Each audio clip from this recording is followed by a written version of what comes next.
नमस्कार दोस्तों, इस न्यूज़ का लिंक आपको डिस्क्रिप्शन में दे दिया जाएगा, वहां जाके आप खुद भी पढ़ और कंफर्मेशन कर सकते हैं। भाजपा नेता ने शनिवार 11 जनवरी 2025 को दावा किया है कि कैग ने दिल्ली सरकार की आबकारी नीति के कारण 2026 करोड़ रुपए के नुकसान का अनुमान लगाया है और सत्तारूढ़ आम आदमी पार्टी ने अपनी करतूतों को छिपाने के लिए रिपोर्ट को विधानसभा में पेश नहीं किया है। भाजपा नेता अनुराग ठाकुर ने एक संवाददाता सम्मेलन में कहा कि कैग रिपोर्ट में नीति के बारे में 10 प्रमुख निष्कर्ष निकाले गए हैं। इन नीति को विवाद के बीच आप सरकार ने रद्द कर दिया था।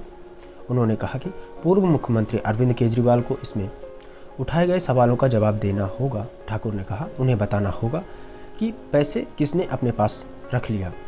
उन्होंने आरोप लगाया कि केजरीवाल इस घोटाले के सरगना हैं।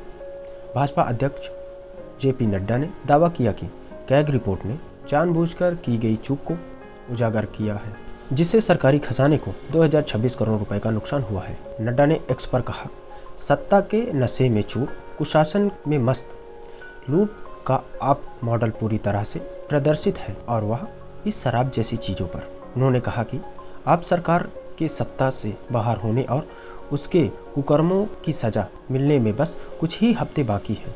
उन्होंने आरोप लगाया कि शराबबंदी पर कैग रिपोर्ट ने अरविंद केजरीवाल और आम आदमी पार्टी सरकार की नीतियों के क्रियान्वयन में जानबूझकर की गई चूक को उजागर किया गया है। सरकारी खजाने को 2026 करोड़ रुपए का नुकसान हुआ है।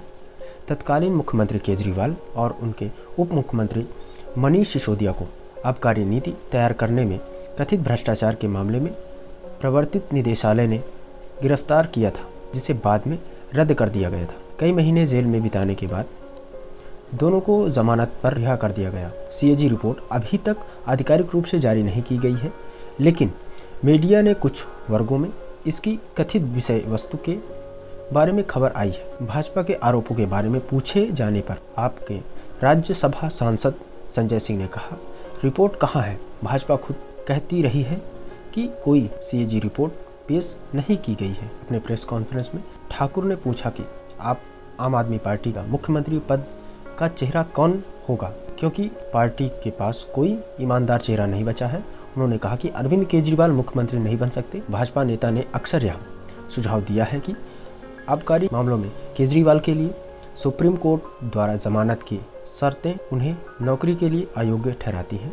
पूर्व केंद्रीय मंत्री ने कहा कि पिछले 10 सालों में आपकी यात्रा घोटाले और पापों की रही है। इसने स्कूल, स्वच्छता और स्वशासन से जुड़े वादों को पूरा करने के बजाय शराब घोटाला और शीश महल दिया है। उन्होंने कहा कि इसके 8 मंत्री और 15 विधायक जेल पहुंच गए तथा केजरीवाल और सिसोदिया भी जेल जा चुके हैं। उन्होंने कहा कि कैग ने जवाबदेही तय कर दी है कि आप सरकार को विशेषज्ञों की राय अनदेखी करने, शिकायतों के बावजूद बोली लगाने की अनुमति देने, उल्लंघन पर दंड नहीं लगाने तथा आबकारी नीति तैयार करने में पारदर्शिता नहीं बरतने के लिए कटघरे में खड़ा कर दिया है।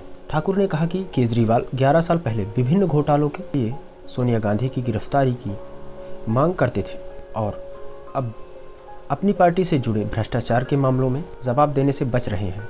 उन्होंने कहा कि आपका उद्देश्य विभिन्न संवैधानिक संस्थानों की रिपोर्टों के आधार पर हुआ है।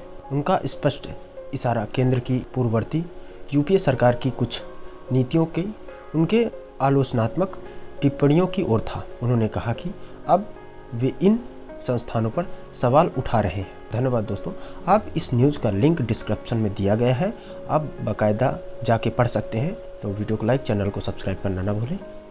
फिर मिलेंगे ऐसे ही वीडियो के साथ। धन्यवाद दोस्तों।